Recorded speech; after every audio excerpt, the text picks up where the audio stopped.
Well, Robert Mueller's investigation was supposed to find evidence of Russian collusion, or maybe it was Syrian collusion, all these shadowy actors. Anyway, it was treasonous behavior that threatened the republic itself. That was the whole point of this. But a year later, it's no longer about that, not even close. It is apparently an all-purpose look at the president's personal, financial, and sex life. Huh? As if we wanted to know more about that. During their recent raid on the attorney Michael Cohen's office, the FBI apparently was hunting for information about Stormy Daniels in the Access Hollywood tape, rather than actually anything that matters. Piers Morgan is editor-at-large of thedailymail.com, and he joins us now. So, Piers, you know Donald Trump. You worked with me, did a show with him. You've been in our business for an awfully long time. Do you want to know, does the public want to know a lot more about the president's sex life, would you say? No, Tucker. And I like Donald Trump, but I have absolutely zero, possibly less than zero interest in hearing any more about Donald Trump's sex life. I don't want to hear about Stormy Daniels. I don't want to hear about any of the others.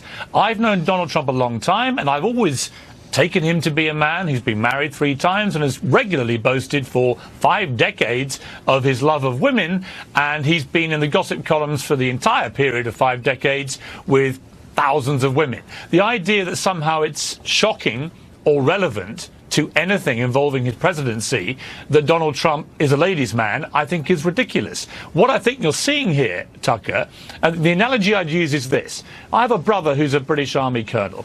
For reasons that completely baffle me, twice a year he goes to a river in the darkest, most remote parts of Ireland or Scotland, and he stands in the middle of the river at midnight wearing fishing waders, and he has a rod and he has bait, and he's really there, he says, to catch a salmon. But he never actually catches salmon.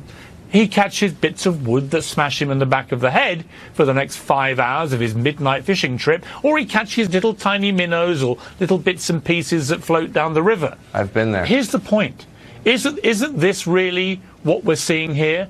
The Mueller investigation was set up to catch the big salmon, Donald Trump and collusion. He worked with the Russians to fix the election.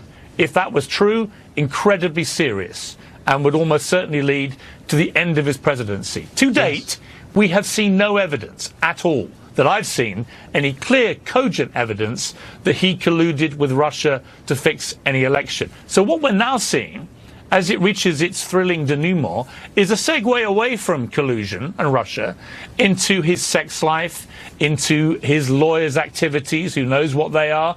And look, let me put this caveat out there. Maybe they've unearthed some incredibly serious felony. We'll have to wait and see. My guess is they're panicking. They're desperate. They needed to nail Donald Trump on collusion. They haven't got that. They've passed this to the FBI to raid these offices, and they're fishing. They're hoping, like my brother, when he stands in that water, to catch something, anything. But unlike fly fishing, I can say, there's nothing inherently edifying about an independent counsel investigation. Why would liberals, who just like 20 minutes ago, it seems to me, told the rest of us that the independent counsel investigation into President Clinton's sex life was inherently illegitimate, in fact, an invasion of privacy that ought to terrify us, and by the way, they were probably right. Those same people are now saying this is something, they're going wall to wall with it. Like, is there no principle at all? There's no pretense of principle at all? Well, it's rank hypocrisy. And I'd also say I don't remember any FBI raids on Hillary Clinton's lawyers when all the emails went missing. And the Liberals will say, well, there's no comparison and so on. There is a comparison. If they genuinely believed there was something murky about those missing emails, wouldn't the right thing to have done would have been to do what they've done in this case and go and knock on the lawyer's door and find out what might be lurking there? But they didn't do that. So it's one rule for Trump, as it so often is, and another rule for the Democrats in this kind of situation. But there's a wider picture here, Tucker, isn't there, which is, you use the word unedifying. It's kind of worse than that. When we've got potentially a crisis with Syria, with the Russians, and I was listening to your debate very carefully earlier. This is very serious stuff. What was the lead story in the New York Times today? Was it Syria? No. Was it Mark Zuckerberg revealing really that he didn't know very much about how Facebook works or how it may influence elections around the world, which I found pretty disturbing and shocking. Me too. No, the lead story in the New York Times, Tucker, was basically Donald Trump's sex life. It was that they'd raided the lawyers' offices because of an Access Hollywood tape from over a decade ago, maybe a bit of Stormy Daniels from a decade ago. I don't really care what Donald Trump did. Well, I know, and it's degrading. I mean, the Times editorial a decade ago. The Times editorial page actually said today, if the president is innocent, he shouldn't be worried about violations of attorney-client privilege. I mean, whoa.